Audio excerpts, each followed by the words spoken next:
Good morning. This is Gary Allen for Zanesville Video History Group. The other day I put a 1832 map on, I believe what year it was. Got a lot of responses from it. I love maps. I'm all about maps. It's a great timestamp for the growth of your city. And I'm going to talk about this map here. It's the time date that I'm working with the Zane Trace commemoration, time period between 1850 and 1880. A lot of things happened in the community of Zanesville, Ohio. We're just having a growth explosion. I believe there was 22,000 people in this little vicinity, which we call downtown, and it's absolutely an amazing story how all this is built, especially after I show you what's coming up.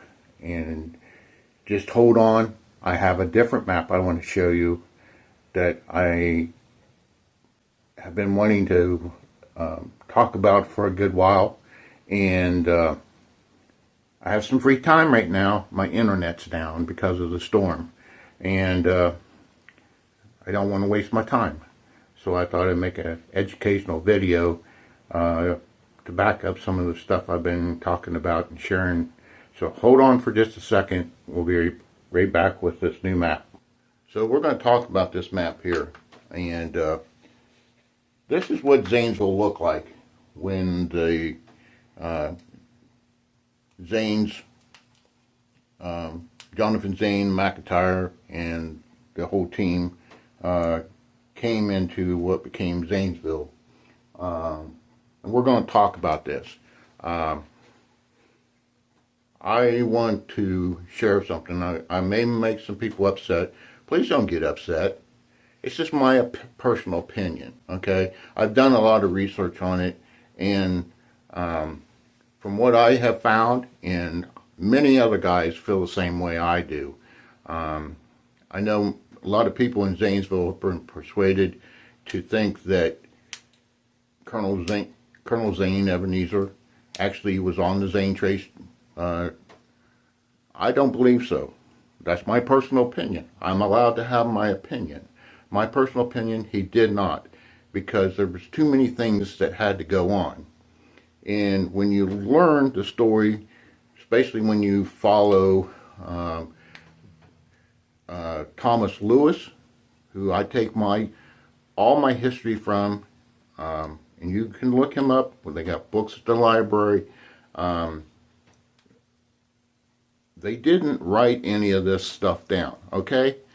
So it's your personal interpretation of what is written. And from what I'm interpreting from Lewis is that he did not. So I'm laying it out. I'm telling you from what I've read, and there's many other guys feel the same way. And I'm just sharing my personal opinion. You can have your own opinion. You don't need to beat me up. I get criticized sometimes. I'm just telling you how I feel. So there we are. So anyway, this is what it looked like, and it was not a pretty piece of ground. And to back up a little bit of what I'm saying about Zane not coming here, there is proof that he came to Zanesville in 1805-6, and he tells McIntyre, this is the worst piece of ground that he's ever seen. Well, that was my deciding moment when I read that, because if he was on the original trace in 1797, he wouldn't have said that. He would already known this is a terrible looking piece of ground. And we're going to go through what this terrible piece of ground was. When I showed you the map prior to this, I got something to inform you with. This was not a piece of flat ground. This was the most unsettling piece of ground. Folks didn't even start coming into Zanesville until around 1810. When folks did come to Zanesville, they went over to West Main side. It was flatter over there, so there was little homesteads over there, or they went to the Putnam side. This we're going to explain. So let's get into it before I run out of time. I'm going to get 10 minutes on this camera, so let's get to it. So, and my map's falling apart. Give me just a second.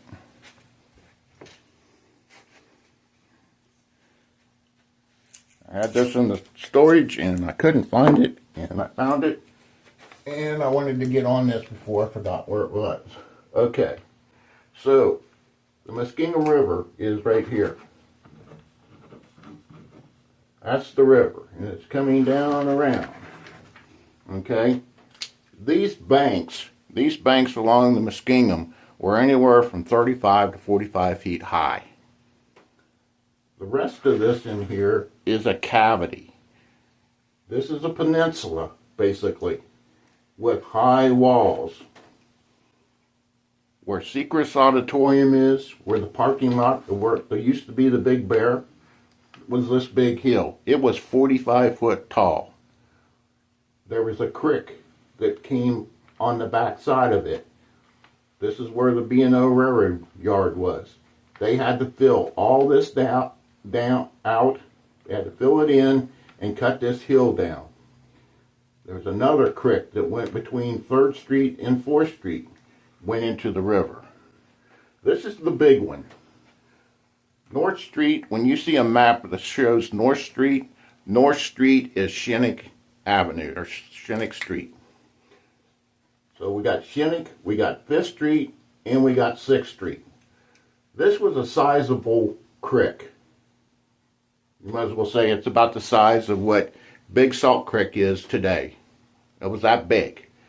And it was deep. And it also had a pond right here. We're going to talk about that pond.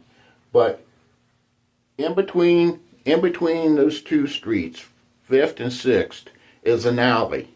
That alley is called, and was called all the time.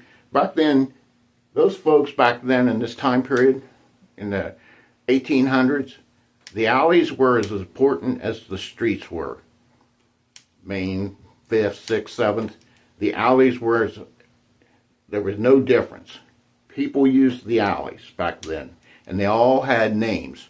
And when you're doing your history, following the history, when they use the alley names, it's hard for you to figure out, because we don't use those names anymore. You have to find an old map. There's a map that looks like this that has all those street names and alley names in there. Then it's easy to interpretate where the location is that you're looking for. I have this book. Where's it at? Here. I'm ad libbing, and so I'm forgetting where things are. There. This book right here. This is one of the first history books, and I talk about this book. If you watched any of my videos, you've heard me talk about Elijah Church. Elijah Church knew the back of this town because he was 8 years old when he came to Zanesville, and he knew all this. He saw all this. He talks about this creek and how they had to be filled in. And it was not the city that filled them in. If you bought the property, it was your responsibility to fill this property in as the landowner. So what happened in time, all these hills were cut down, and they used all this fill material to fill in the creeks. And this section right here,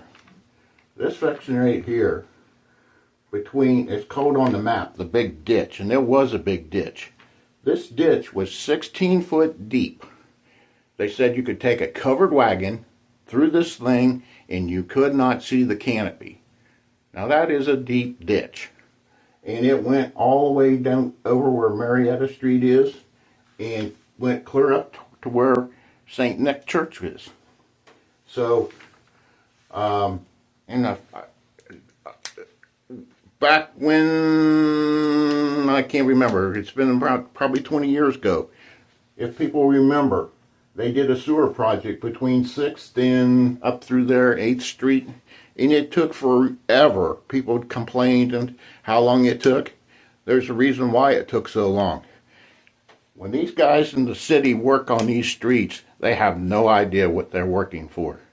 So, I had a next door neighbor back when I lived in Zanesville who worked on the city water department. He was the backhoe operator, and he said it was a nightmare digging in Zanesville because you never knew what kind of material you were digging in, because they used anything and everything to fill in to make it look. Now, when you go look at Google Earth right now, it looks like a pancake. Well, I'm sorry, folks, it wasn't a pancake back then. So, our great-great-grandparents did a lot of work to make it look like this. I'll take this map down. I hope you've learned something from this map and grown by it. But we made this fantastic place to live and grow. And I hope you learned stuff from this.